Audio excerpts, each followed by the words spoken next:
Hey, Cornelius. Hey, Heather. Welcome to the His and Her Money Show. Hello. Hey, how are you? Hey, oh my gosh, we are super excited to have you guys on the show today. Thank you. Yeah, it's an honor to be on. We're excited. It's so surreal because I had you guys on my show. Exactly. That was like 2 years ago, I think. We had to go up to Detroit. It was fun. Yeah, extremely that was so much fun. It was great. You guys are awesome. Yep. Congratulations on paying off your house. Thank you. Yes, we've been busy behind the scenes. It's a big deal, and we're still in awe of the whole situation. How God provided for us to be able to do that in front of the whole world and hopefully start a trend of people owning. They're on the way. Yeah, being owners of homes, not just homeowners. That's right. Amen. So this ain't about us though. This episode is about y'all. Okay. So we're excited to have you, and I feel like it's been a long time coming. We've been following each other on social media for a while and peeking into each other's lives. And so we definitely wanted to get introduced or expound upon our audience's knowledge of you even more so, because you guys have a lot to offer just based on the journey that you guys have been on together. So that's why we want to get you guys on it and share your story with the world on this episode. But for those who are being introduced to you all for the very first time, right here, right now, can you just say hello to everybody and let them know what you guys are all about?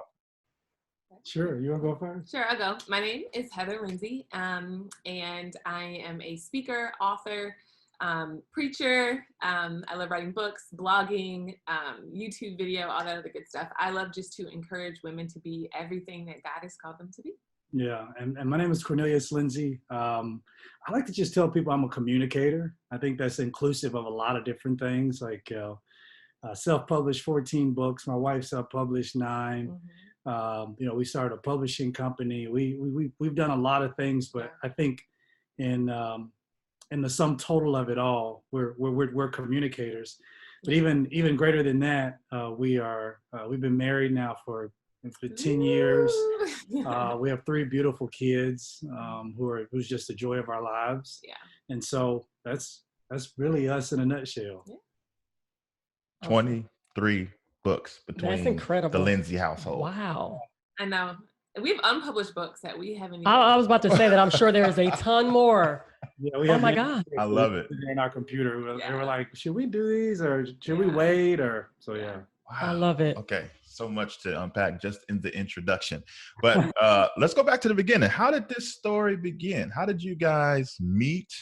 How did you guys become husband and wife? I think we see the now, right? We see that you guys have this amazing church, the Gathering Oasis, multi-site. You guys are writing books. You guys got international conferences. You're traveling the world and you eat vegetables and all this stuff. And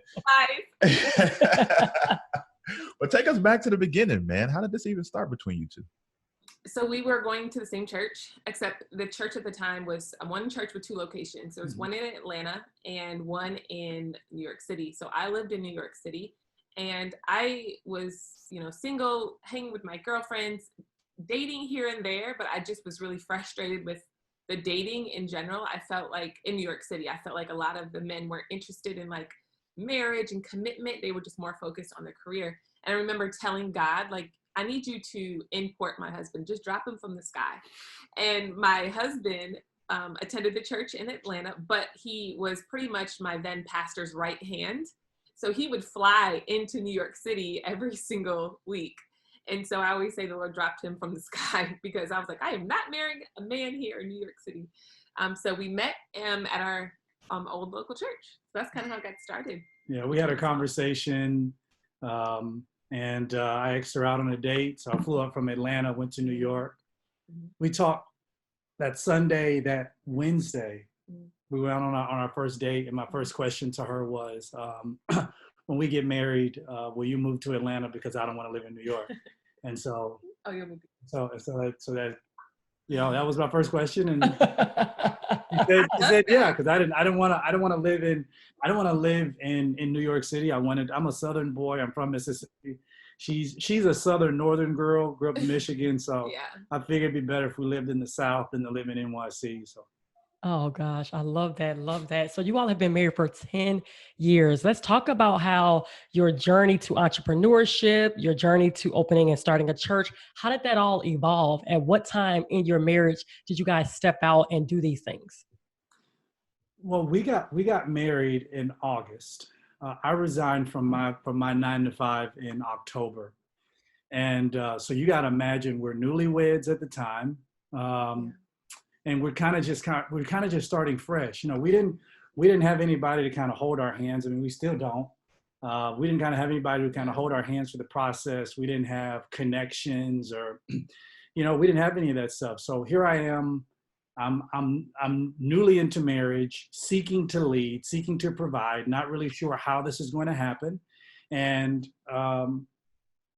we just kind of started looking, kind of seeing what could we do, what could we start, what could we begin, and so that kind of started our entrepreneurial journey.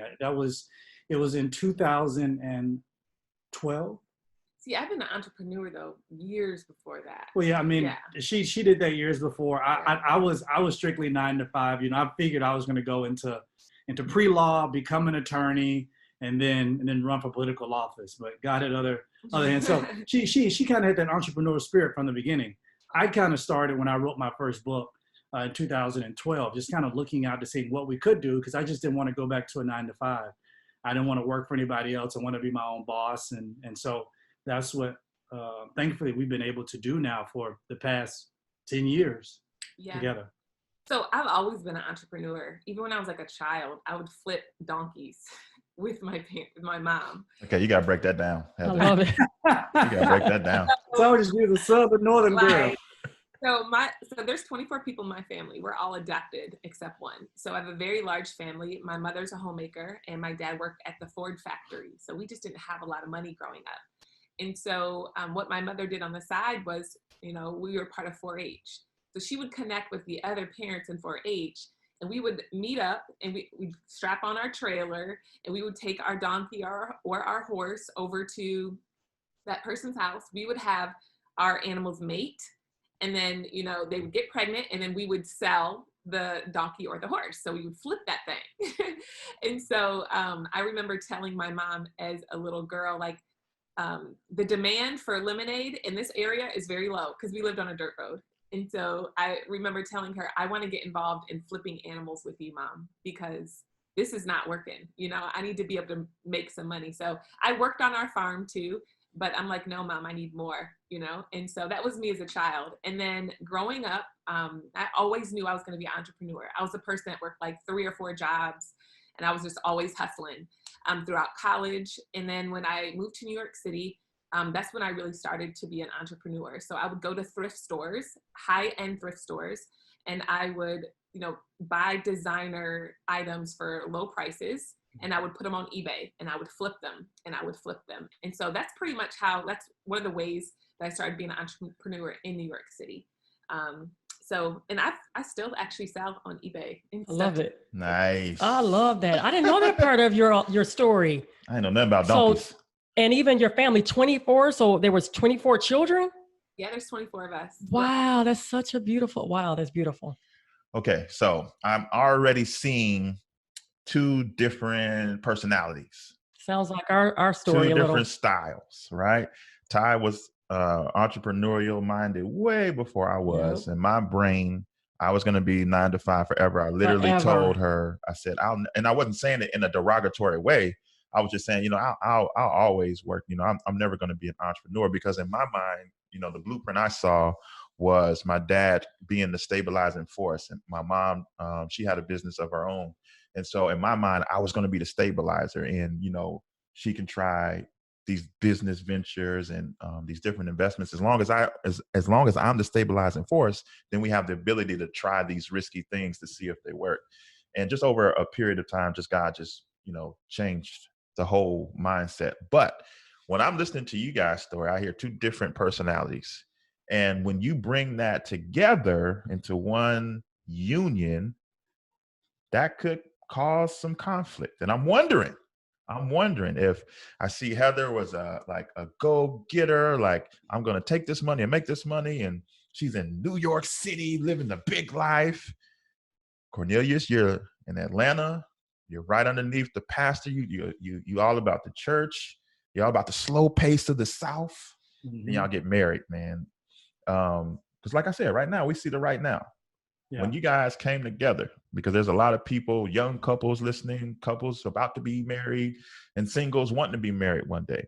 Talk about how it was when y'all first came together, put y'all two personalities under one household. What were some lessons you learned or had to learn in the beginning stages of this marriage? So I'm the type of person where if I get a word from the Lord, I'm gone. I'm around the corner, down the block. I'm doing whatever he's telling me to do, right? That's like me. I'm gone. My husband is like, all right, babe, reel it back in. You've bypassed me and Jesus at this point. I need you to reel it back in. So we first got married. I always would bring like all these new business ideas to him. I literally have a board right there of all these projects. My new projects I'm working on. And so I would always say, babe, what do you think about this idea? What do you think about this? And he'd be like, babe, I need you to slow down. Okay, let's one thing at a time. So he brings a good balance to me because I'll be gone and around the corner with a new idea every week. Yeah, and I think in the beginning stage of marriage, we did all the premarital. We read the books. We hung out with the couples. So our thing was we don't want to hang out with other couples who are courting. We don't want to hang out with other singles. We want to hang out with married couples. So we hung out with married couples who are older. We hung out with married couples who are older with kids. We hung out with married couples who are older without kids. We hung out with married couples that were, older and married, but considering divorce. We just wanted to hang out with everybody to kind of get an idea of what we're walking into. And we did all that stuff, man. We brought our credit to the table. We brought, everything we needed to know, health records, everything. But one of the things I wish that we would have dove in deeper, we would have heard back then, was this concept of different personalities. And I think when you're younger, you have this ambition that almost blinds you, and it almost makes you, because you're so blinded, you kind of gloss over things that you would be like, well, is this going to really work? Is this going to really happen? The reason why I say that is because, when you're younger, you have this ambition that kind of keeps you going. But when you get older, you're like, man, we're really different. And now we got to work through these differences. So here we are, we're newly married, and we're realizing we're not the same. And so she wants to start this business. And I'm like, no, like we can't do that right now. Or she's saying we should do this. I'm like, I don't know if we have the money for that. Or, I'm looking at the intricate details of how this is going to happen here and the taxes and all this kind of stuff. So I'm looking at all this kind of stuff and my wife is just down the street around the corner. So when we're trying to figure that stuff out, it was very difficult in the very beginning because our personalities were so different. It took us until year 8.5, would you say? Yeah. To finally get comfortable with the fact that we're different and that we don't need to change each other. Yeah. Because in the beginning, we were trying to change each other. Yeah. You should be more like this. And if you should be more like this, and then we got into the habit of making a big mistake that I think a lot of other couples make. And that is that we started to make our happiness dependent upon each other. So if she didn't do what I asked her to do, like take the 5 love languages, for instance, Gary Chapman, amazing, great book. Yeah. But my only quip with it is this. Like her love language is physical touch. My love language is acts of service. So my thing was, if you didn't serve me, I'm not happy. And it's your fault that I'm not happy. Or if I didn't touch you, then you're not happy. And it's your fault. It's my fault that she's not happy. Instead of looking deep within and saying, hold up, why can't my happiness be sustained on the fact that I love myself? Regardless of whether or not she does what she needs to do with me, or do you do what she does to me, because I love her regardless, and realizing that love doesn't come with expectation. So it took us probably 8.5 years to get to that point, to realize we don't need to change each other to be happy in our marriage and for us to love each other and move forward. And I think that that's when our marriage really started to take off, because it was the first 2 years were extremely, extremely rough. And then we started our church with like no resources. Yeah. So we started our church with an American Express card and faith. Like our card. For the first 2 years, we paid our church's rent. No, I mean, we've been in existence for 7 years. And we up until year 5, almost, it was, for the first 2 years, we paid everything. Then and it was like 5 years. There was nothing that, it was nothing that was even offered from the church. It was like, it was always constant just putting back in. So my thing was, I needed to be entrepreneurial so that I can continue to sustain the church, because the church was like my baby. And then in 2013, we started the church January 2013. We had our son March 2013. So then in my mind, I'm looking at the church like it's like a second child. So now I'm having to pour into this second child constantly. And, sometimes feeling like this second child ain't pouring back into me. So it was rough. Wow. Wow. Thank you guys so much for being transparent and sharing that, because I think a lot of times in marriage, couples going into marriage think that their spouse should be just like them in order for the marriage to be successful. Talon and I are different as well. And to be honest, if it wasn't for what he brought to the table and it wasn't for what I brought to the table, we wouldn't be sitting here today. So to see some of the things that you guys have endured, you guys built a church, you all were also having a family at the same time. You all were very also entrepreneurial.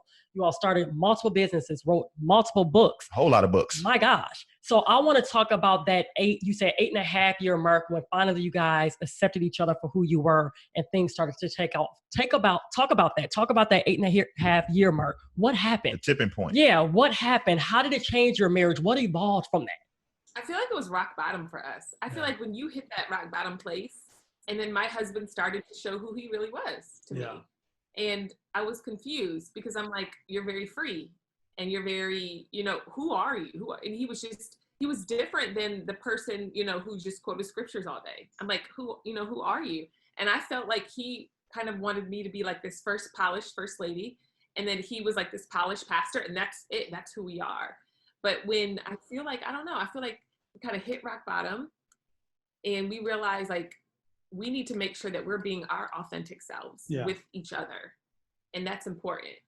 And even if that means like, I'm a 1 on the Enneagram, so I'm like super perfectionist all the time. Like everything has to be perfect. And that's my personality. And it's okay. Like, it's okay. Yeah. The Lord uses my personality just like the way he uses his. So, and I think so many people run from rock bottom. Yeah. But I honestly think that if you can get to rock bottom and build a temporary house there and see the things that you need to change and look inwardly, it helps you on the way up. I forget who said, I think it's Les Brown who said if you ever fall down, try to land on your back, because if you can look up, you can get up. And that 8.5 year mark was a real rock bottom. I think it was we were having an argument, and it was just like, we had gotten to the point where it's like, okay, hello, are we getting a divorce? Yeah. And it was like, no, we're not getting a divorce. It's like, okay, we're not going to argue anymore. And I'm like, okay, this makes sense, kind of, but so what are we going to do? And it was just like, it was that slow, steady process of beginning to really accept each other. Because that was another thing that I wish we would have talked about more back in premarital.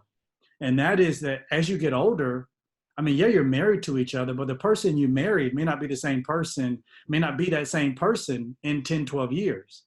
And although we've been married for 10 years, we've known each other for 13. Yeah. So it's been 13 years. We both had chances to change, to evolve, and to grow. So we're just not that same person anymore. And it's like you get to that point of your marriage when you look up and you're like, hold up, is that still you? Like when I met my wife, believe it or not, she's super vegan now. But when I met my wife, we used to tear filet mignon up. I mean, we would get one and split it. Cause we was too broke. We was too broke. We couldn't afford one. We could afford two. We could afford two. So we get one and we split that thing. And it was just. It was amazing. We used to go and take the French fries. I mean, hamburgers and salmon and chickens. I mean, it was like, that was then. That was our bonding. Like, cause I like to eat. She liked to eat. We could eat the same thing. It wasn't like it is now. It's like we got to pick and choose restaurants based upon certain vegan things and if they have soy or not, and is it organic or is it free? It's like it was different. So back then, this is who I married, and then all of a sudden she's like, I'm vegan, and I'm like, well, what does that mean for our marriage? And so she became vegan. Then I was like, well, I'm vegan. So I was vegan for 2 years. And then I went to Nigeria and they were like, you're not vegan anymore. I'm like, okay, I'm not vegan anymore. So they, but And now I've just learned to accept this. So now I'm like, we'll find a restaurant that has something vegan, and I'm vegan plus. So I'm really strictly vegan. Plus I eat beef and chicken and bison and turkey. And, using that now. because I'm vegan plus. So I believe everything that vegans believe, Yeah. but I also eat eggs and other things. So I mean, I'm with you, but we just that rock bottom place really took us to another place of just recognizing, hey, we're different and we're not going to change each other. Oh, I'm so happy you guys talked about that. There are so many couples. There are couples right now watching this or listening. They're saying, you know what? I think I'm at that rock bottom place. I think it's either divorce or it's suffer for the rest of my life in this marriage. Talk about how God began to deal with both of you individually to say, hey, to look at the good that can come out of rock bottom to place you all to where you all are now. Because rock bottom feels like rock The bottom. end. Over with. You're saying that's the place you said to build a temporary house. That is even difficult. So talk about how you built the temporary house at the bottom. So I've learned that in my own life, especially my Christian walk and in our marriage, if there's a crack in your foundation, the Lord will reveal that to you so you can go back and fix it. And I believe that where the Lord's taking us, we can't have cracks in our foundation. Yeah. And we needed the tests and the trials and that's what marriage does, is exposes you. So I feel like he's a mirror to me and I'm a mirror to him. And the times where I reject the opportunity to grow through a hard time is an opportunity that I lose to grow. And I want to grow and I want to get better. So for us, tests and trials kind of revealed to us the cracks in our foundation that need to be fixed. Yeah. Because the world now, they'll tell you, man, when you fall down, get up quick, go. You know, you're going through it, hurry up, get out of it. But I think that's what's really wrong with us. Yeah. I mean, even when you look at finances, you know, when you look at money problems and things like that, it's like our issues spring out of our foundation. And I think that even when you look at our world today, we have so much undealt with trauma that we don't deal with. So then we hurry up and we get married because we think marriage is a solution. And then you get married and then you still have trauma. And then you go to school because you think a degree is a solution, and you get a degree and you still have trauma. And the trauma is what now leads you to now overspend, because now you're buying crap because you think that me buying this crap is going to somehow fill the voids of my trauma. And it's like, you know, so now you're getting the dopamine's rising up in you, and the serotonin and all that stuff is happening in you because you're getting excited because you bought new shoes that you couldn't afford, and now you're in debt, and you think that the debt is an offshoot of bad planning. It's really a big issue of undealt with trauma, because now you're finding this acceptance that you should have found in self-love and really loving yourself, and not and you're trying to find it in shoes and everything else. So that rock bottom place, people got upset when I said that before, like build a temporary house there, because they're like, well, no, we got to hurry up and get out of this. But in actuality, the only way for you to really go through something is to really go through it. And it takes time. Like I can't cut my arm today and then walk around as like everybody sees my arm cut and they're like, Cornelius, you should deal with that. And I'm like, oh, you know what? Let me deal with it. I go to the doctor, they stitch it up.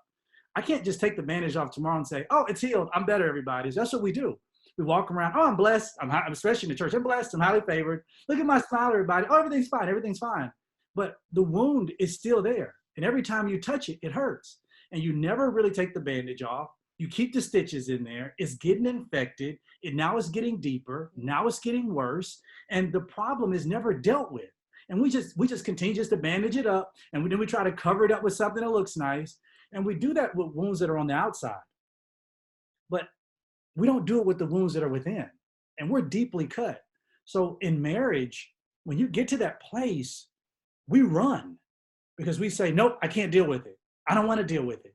And if I could be honest with you, I would probably say 80% of the time, 85% of the time, it's not even the spouse that triggers the trauma, as much as it is other things that happen in our life that begins to trigger something that while we're in rock bottom, we say, I can't do it anymore.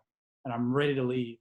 So I know for me, in that rock bottom place, I started going to therapy. When before I said, I'm not doing therapy because I don't feel like there's nothing therapy can offer me. And I said, I'm going to start going to therapy. So therapy started helping me. My wife has always been really good about planning vacations, because it'd be very difficult and very hard for me to relax, because I always feel like I need to be doing something, because again, my trauma from my past taught me that if I don't achieve, then am I useful? Am I needed? And my value was found in my achievement. That's the reason why I was able to self-publish. What was it? 12 books in 6 years, because my achievement, I don't even remember. I mean, it's like, I don't remember when I published all of them. I was just doing it quickly because I'm like, I need to achieve something else. I was just a rabbit kind of chasing a carrot. So hope I answered that question. Man. Yeah, you answered the question. Yes. Yeah, that was good. So, I mean, you kind of touched on something in the midst of all those nuggets you just dropped, and you talked about finances just slightly. And I remember hearing a story on one of your episodes of your podcast, which is a great podcast. Great podcast. Life with the Lindseys. And you talked about, I don't know if this was right before you got married or maybe the first year of marriage, but I know you were in New York still, Heather, and Cornelius was in Atlanta, and y'all talked, but the communication wasn't received, and Heather bought a car. And Cornelius wasn't happy about the car that Heather bought, even though Heather told Cornelius that she was about to buy a car. Come on. So talk about the difficulty with communicating about money and how you guys strengthened that area. And tell us the story. Oh yeah, sorry. I heard the story. Maybe everybody else should hear the story too. I will share the story. Go ahead. So you share it better than I will. I lived in New York, so I didn't have a car. Most people don't have cars, and it's very expensive to keep a car in New York City. And so my husband, or my now husband, proposed to me on Christmas Day. So after Christmas, I'm like a super planner. Like, I will plan ahead. I literally have the next 5 years planned, what trips we're taking, all these different things. So I am a master planner. And I figured, okay, I'm getting married. I'm moving to Atlanta in probably 6 to 8 months. Let me make sure that I bring something to the table, right? Because he already had the house and he already had one car. So I'm like, I need to bring a car down because I don't want us just to have one car. And I wasn't thinking like I think now about debt and buying a car cash and not being, new, stuff like that. I wasn't thinking like that then. And so I started sending him cars that I was interested in. So I sent him about maybe 20 cars. We narrowed it down to the color and the inside of what we wanted it to look like. And I'm like, I want you to come up and help me pick out a car. And he's like, I can't because of work. I can't get up there. I said, okay, do you mind if one of our mutual friends who's married to my girlfriend, he's a big car guy, can he come with me? And he's like, oh, yeah, I'm cool with it. So I'm sending him emails and stuff like, we're going to get the car tonight. I'm so excited. I can't wait. So mind you, he's like super workaholic, working 14-hour days, didn't read the email, responded to my text about it, but I guess he missed that part, or he didn't realize I was actually really going to get the car. So that night, he's blowing up my phone, but I'm up here dealing with the financing of this car, which was a huge waste of money, by the way. And so I realize that now I do, but back then I didn't. And so I didn't call him back. And so he's blowing me up, and I finally get in the car. I'm like, I'm sitting in our new truck. And he was like, what? I mean, went off. Mad. He was like, I didn't get a chance to walk around it. I didn't see what the Holy Spirit had to say. I didn't see what the finances are. And that's a new bill coming in our house. We're about to be married. You know what I mean? And so he's like, you only thought about yourself. Take the car back. And I was like, whoa. First of all, you don't tell me what to do. You are not my daddy. You know what I mean? So, yeah. I was hot because, again, like my wife is a super planner. My thing was, I usually think into practicality. So my thing was, okay, you live in New York. I know where you live in your apartment. Y'all ain't got free parking. It was like $250 a month. I was like, so where are you going to park this thing? So now you got an extra bill of $250 a month you have to pay. You don't really drive anywhere in New York. And if you do, you got to pay, this exorbitant amount just to park the thing. Gas, I mean, let's talk about gas. Let's say if you need an oil change. Let's say if the engine goes out. Let's see if all these things happen. So, I'm looking at all these different things that could happen. And I'm like, man, this is a lot. And we didn't really go through this like I really wanted to. And granted, looking back, I wish I wish that I had slowed my life down enough to be able to really have that deep conversation with her, and not just saying, yeah, okay, just kind of shooing it off. Because then when she did it, I made it seem like it was all her fault.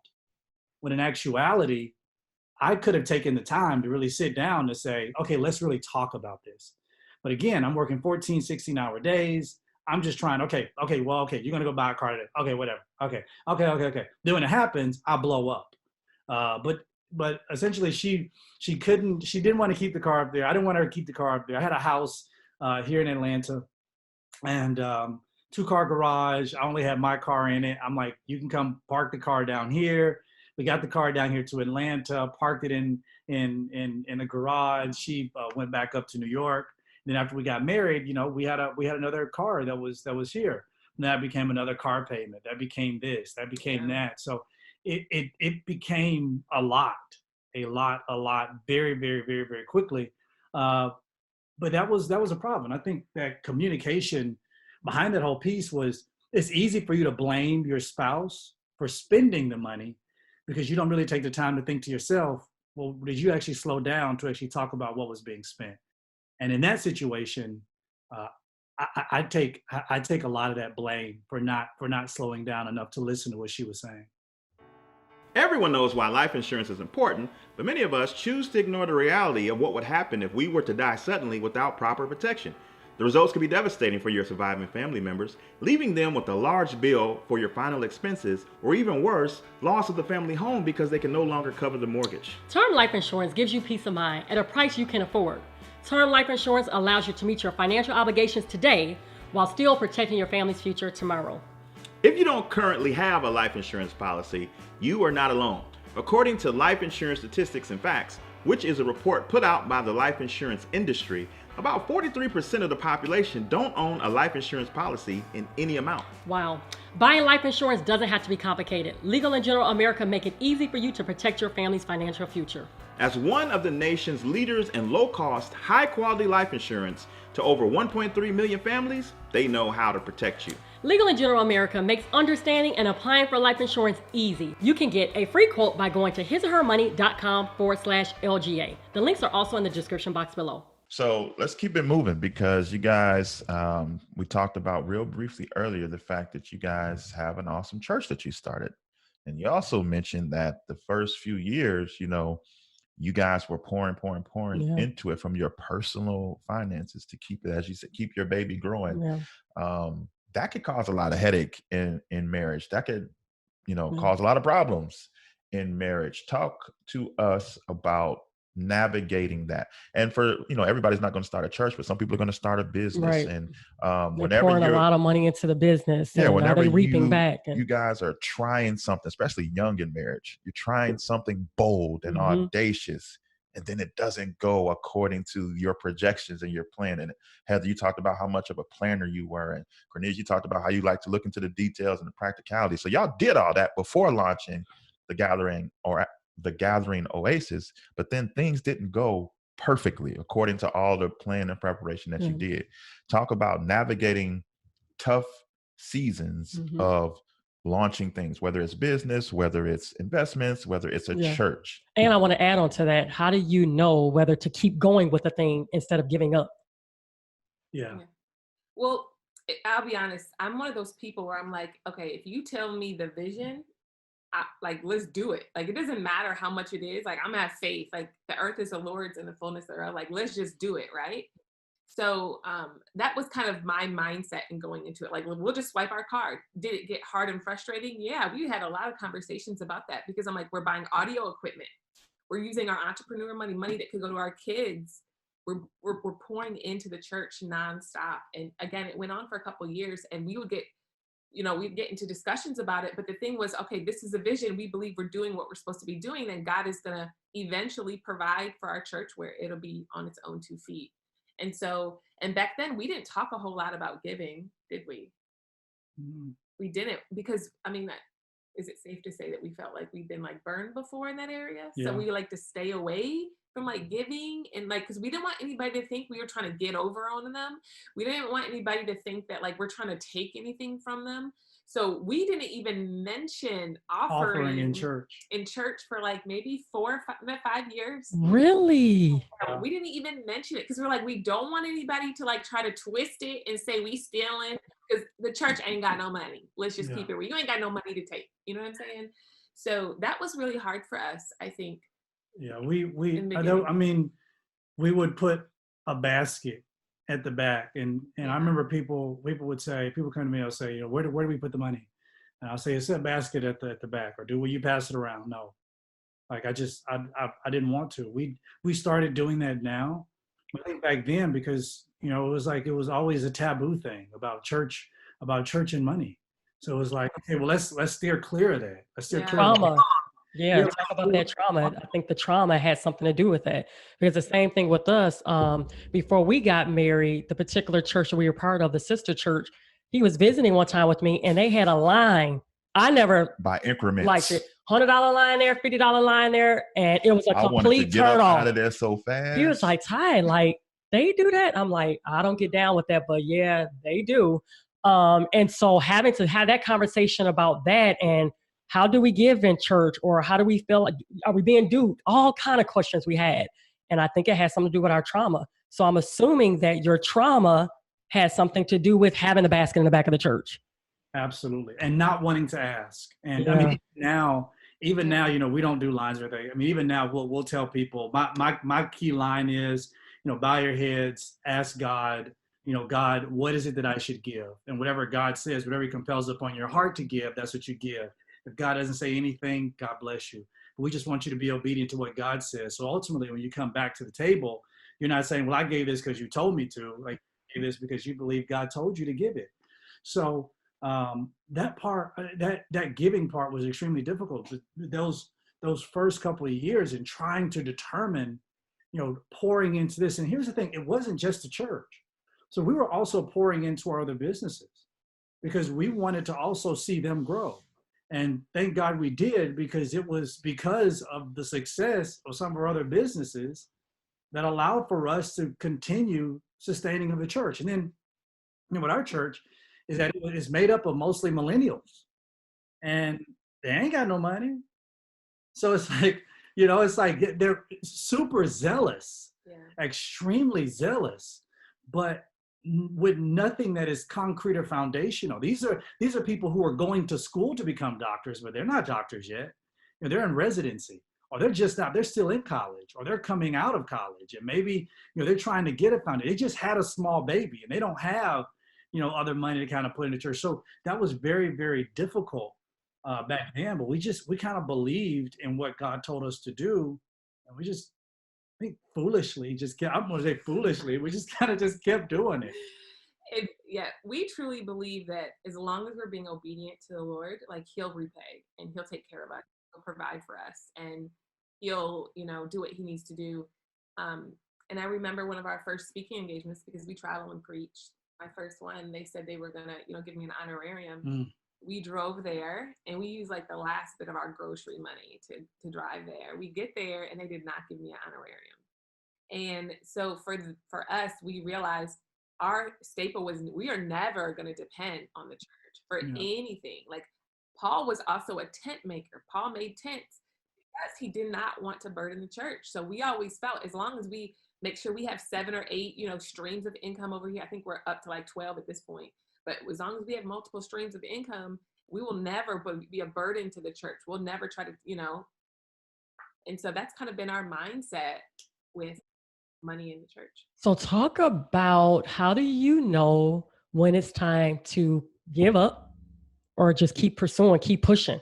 Because like my husband said, not everybody, they won't start a church, but maybe a business. We've started multiple businesses before his or her money really took off. Some worked, some did not. How do you know when to say, okay, enough is enough? We're pouring a lot of money into a thing. We may not be necessarily reaping the fruit back. How do you know when to close the doors or when to keep going? I really think that's an internal decision, because you can look at all the numbers, and here's the thing. Statistics and examples, past examples will always show you that you can keep pushing something and it might grow. Or, you know, I mean, because you'll see things like, well, you know, this person invested in their business for 11 years before they saw a profit, but in year 12, they became millionaires. So people always keep that in the back of their mind. If I keep putting money into this, if I keep doing it, then this is going to be the year. This is going to be the year. But at some point, I think you have that internal check mark that says, okay, I lack peace in this. And I think another big indication is when you start looking at your life and you look at it and you say, this is all about my ambition rather than about peace and fulfillment. And when it just becomes about ambition, you're doing it not because you really get fulfillment out of it, just because you want to be ambitious to do it. I think that's a good reason, no matter how successful you are at it. You're making $1 million at it. But if you're doing it just because of your own ambition, it may be time to lay it down, because it doesn't profit anything internally. It just profits everything of the flesh, and it ultimately doesn't produce anything. No, I agree, babe. That's good. There's been things that I've done where I feel like, all right, I was graced for this time period, but I feel like I need to lay that down and refocus on what God wants me to do. And I love that you talked about ambition, but I think another thing is money. If you're doing it just for the money and your whole focus is the money, then your focus is in the wrong direction. You're going to chase the money and you're not going to chase what the Lord wants you to do. It can't be all about, oh, let me get this money, let me get this paper. Like, instead, all right, Lord, what do you want me to do? Because I think the danger is we've become so ambitious with trying to make money and do different things that we're putting up our ladder. We're climbing up this ladder that's on the wrong building. And the Lord is saying, climb down. I never told you to go up there. Yeah, you saw it make a little bit of money, but did I tell you to do that? You're trying to be relevant and not obedient to me. And he wants us to be obedient to him in all things. So yeah. And it's funny, I mean, even mention the church. It's like, you know, sometimes you do things for a period of time, and then you get to a point where you ask yourself the question, you know, is that time period up, like my wife just mentioned? Yeah. And I've even gotten that point. I mean, over the past 2 years, I've gone back and forth with whether or not I wanted to continue pastoring, or whether or not that's even something that I wanted to lay down. And I think I'm slowly coming to that decision, you know, now, because it's like, you know, you get to a certain point where you realize, okay, was that for a time period? And a lot of times you can confuse a calling. Like, some people may feel like, well, God called me to this specific thing. Because I'll confuse and say, God called me, I need to be a pastor. I have to do this. And if I don't do it, then he's going to be mad at me. I'm going to go to hell. But in actuality, I believe he called me to be a messenger and communicator of his truth. And I can do that whether I'm pastoring or not. Yeah. So it's really important to identify where it is that you feel like you can do your best work, and knowing exactly where God put you, and don't feel like you have to continue to do something just because you feel like you have to do it. So this is so good. I'm like, yes. Love that. You know what? Y'all should really go into public speaking, man. Y'all are really good. So you led me right into the next question that I want to ask. How do you all, Heather the person and Cornelius the person, not get lost in the midst of all the roles and responsibilities that you all have? Pastors, entrepreneurs, authors, public speakers, mother, father, husband, wife. It's easy for the person that you are to get swept under the rug or lowered on the priority list in the name of all these other things, seeming as though they are more important. How do you all specifically make sure that you take care of you, the individual person, and not try to always present yourself in the way that all these roles and responsibilities and the people that look up to you are expecting you to be or to act? How do you protect yourselves? You can't protect yourself because you're not always going to be on, right? And you're not always going to be able to control the way that people perceive you. I remember this one time I went to Target, and was it Target? It was one of those stores. And it was Home Goods. And I was coming out and I had 2 carts, literally. I had all this stuff. We just moved, had all this stuff. My cart was like flying, and I'm struggling. Stuff is falling out. And this girl calls my name, and I heard it faintly. So I looked, and I didn't see anybody. And then I heard it again. I looked, I was like, oh, hey, how are you? And I just kept going. And the girl went online and dragged me. Like, Heather is not who she says she is. She is mean. She's not warm. She's not welcoming. But meanwhile, I'm rushing to go get my kid because my nanny's about to leave. And so it's just people have an expectation that you'll always be perfect and always be on. So I've learned what's helped me is to be authentic and transparent and even share those stories. Like, I'm a human. I'm not perfect.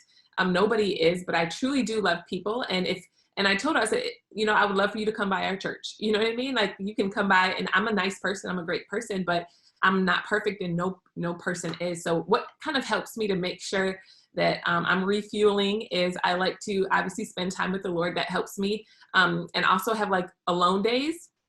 Like, I actually just got back recently from Miami. I went to Miami for 2 days by myself just to pray and to sit at the beach and spend time with the Lord and eat a bunch of vegan food. It was amazing without little kids screaming at me. So I've learned that if I don't take time to refresh and refuel, then I'm going to get burned out. Other things that help me is like on Saturdays, I like to just have my alone time. We have our date days, which is really fun.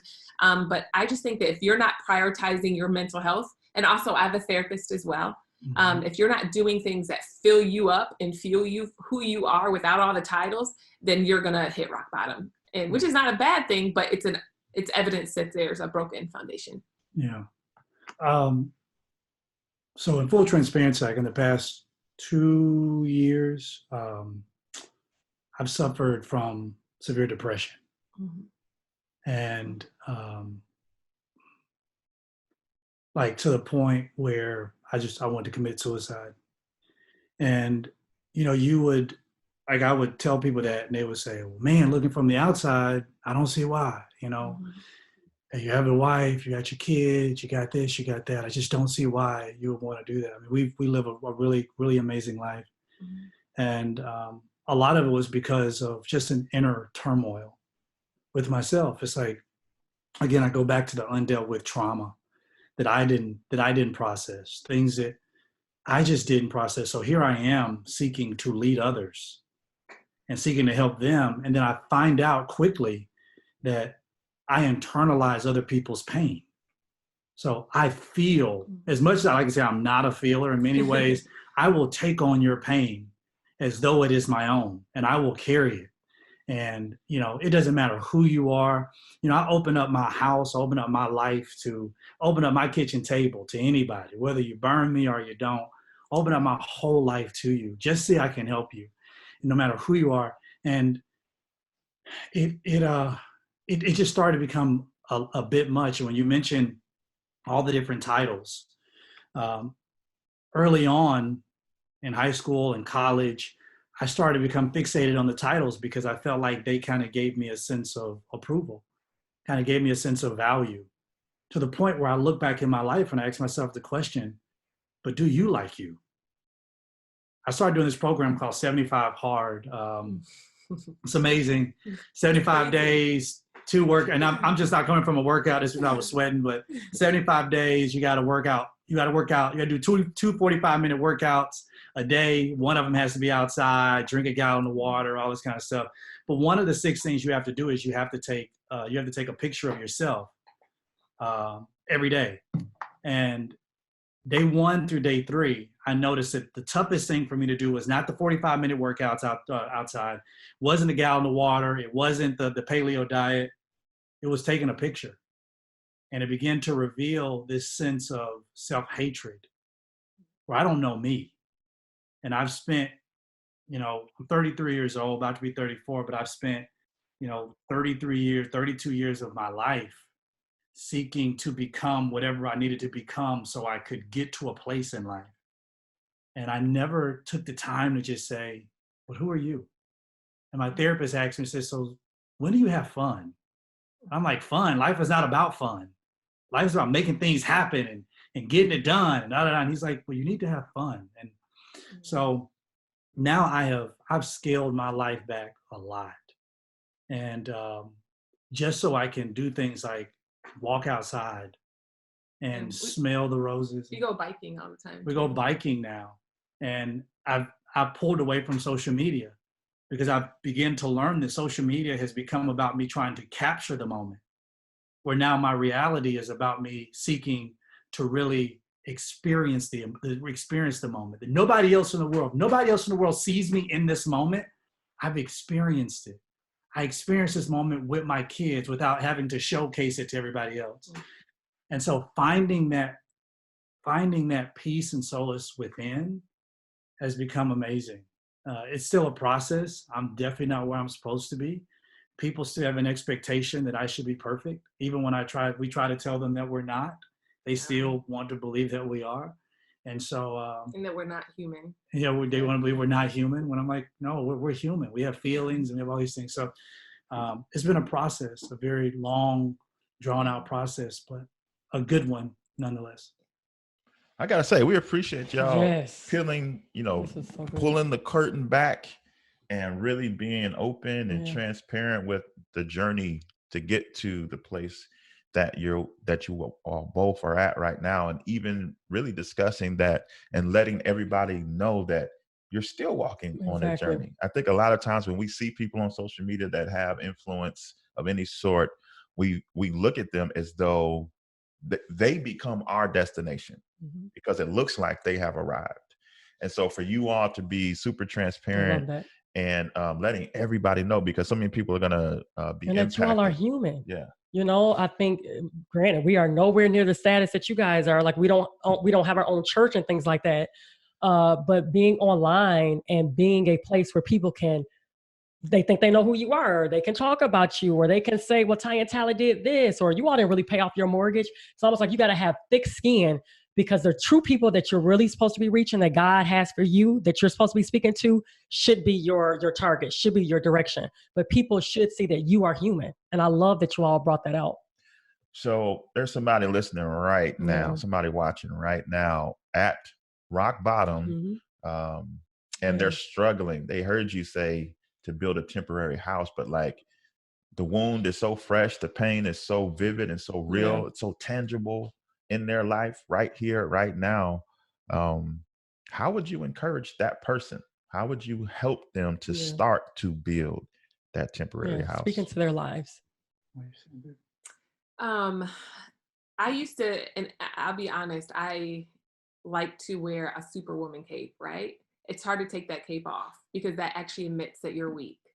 But thank God for the word of God. It tells us when we are weak that God is truly our strength. So I've had to learn in my own life where instead of, I always say, don't, have emotions, have feelings, just don't unpack and live there. And my issue is that people were just not dealing with what they were facing. And now I tell people, you need to unpack and rent that house temporarily so you can figure out what is making you bleed and why you're bleeding. Because what's happening is it's infecting, the poison that's in you is infecting your relationships. It's affecting your job and your purpose and what God has called you to do. So if you're in that rock bottom place, I have been there many, many, many times. And it's a beautiful place to be in, because a silent season doesn't mean that God isn't speaking. It just means that he's drawing you closer to him during this time so you can learn to trust him in a deeper level, in a deeper way. It's an open invitation literally from heaven to say, you know what, come and draw close to me. Let me reveal to you what I've called you to do. Let me show you who you really are, because you've been depending on all these other people and all these other things to identify who you are. But I've called you to something so much greater. And so I know it's hard, but just know that this season is temporary and you need to learn what you're supposed to learn in the season so you can go to where God's taking you. And hey, if you're out there and if you've gotten to that point where you say, I don't even know about this God stuff anymore, you're not alone. I face that every day. I know what it's like to lay in the bed and every morning just to fight to get out of it. I know what it's like to feel like you're all alone, even when you're around people. I know what it's like to cry at night. I know what it's like to wish you weren't here. I know what all that stuff feels like. And here's the great thing about it. I know what it's like to be angry. Here's the great thing about it. God knows it. So you're not going to catch him by surprise by you telling him, God, this is how I feel.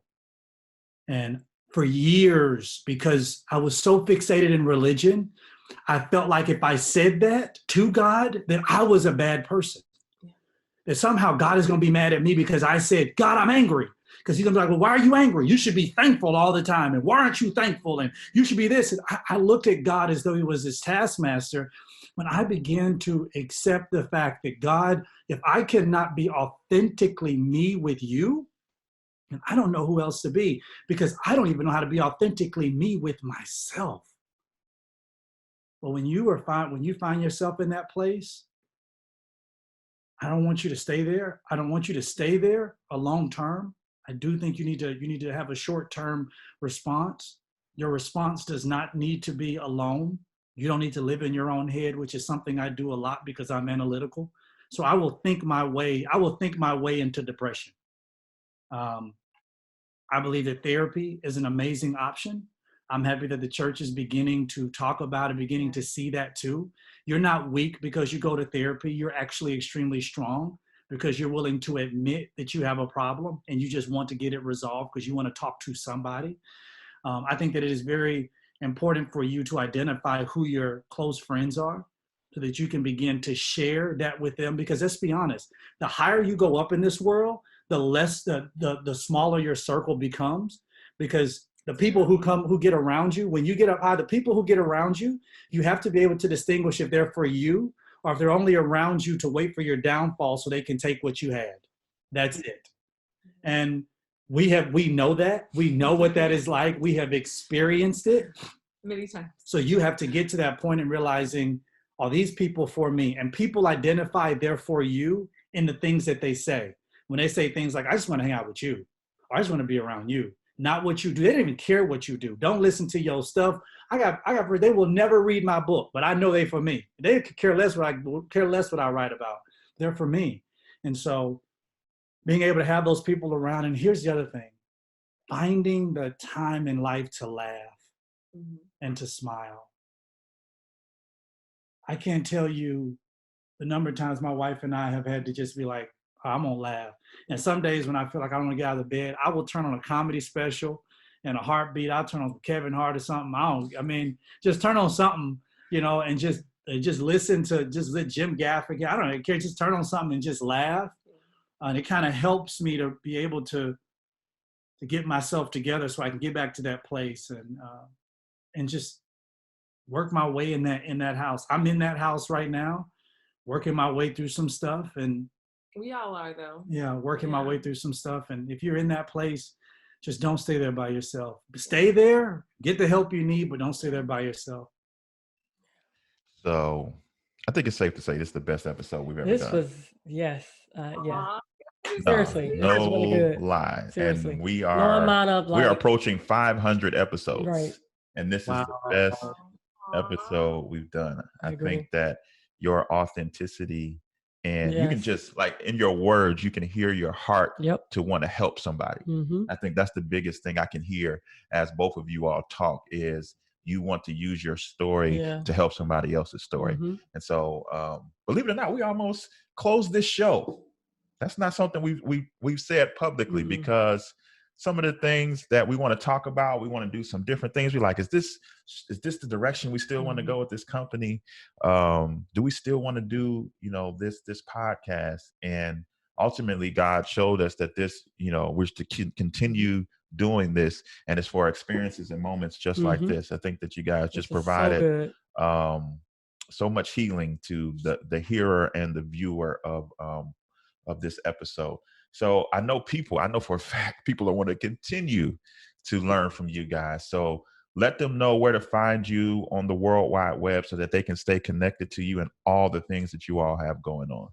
Yeah. Well, first, we love y'all, and you guys need to be on our podcast. Yeah, we would love to. Oh man, we can't wait. So, absolutely. I'm gonna have my team get with your team, and we're gonna work. Yeah.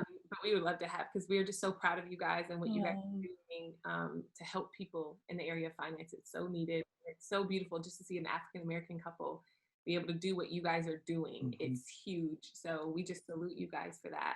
Thank you. You can find me on Instagram, Heather L. Love, and that same as Twitter. And on Facebook, it's Mrs. Heather Lindsey. I have a public page that you can just like on there. Like I said, I'm not on social media much anymore, but I think my pages are still up. Yeah. I have an Instagram page. This is Cornelius. This is Cornelius on Twitter, and I'm Cornelius Lindsey on Facebook. You can also go to corneliuslindsey.com, kind of stay up to breast. I don't really put too much stuff on it. I don't update my calendar where I'm going. I just kind of go places, and I kind of show up. I'll be like, hey, I'm in Dallas. And people are like, oh, you're in Dallas? Yep, I'm preaching tonight. So yeah, hope you like that. If not, I'm sorry. But yeah, you can find any of those places. Yeah, and then again, you can check out all of our books on like Amazon, and my website is heatherllindsey.com. Yeah. And y'all have two shows. We have a podcast called Life with the Lindseys. Yeah. And also, it's Life with the Lindseys, and also have a political podcast called Silent Majority, where I talk politics and government, shoot the breeze a little bit. And coming up in 3 weeks or now, but I don't know what's there, but people will be able to go to touchpoint.tv.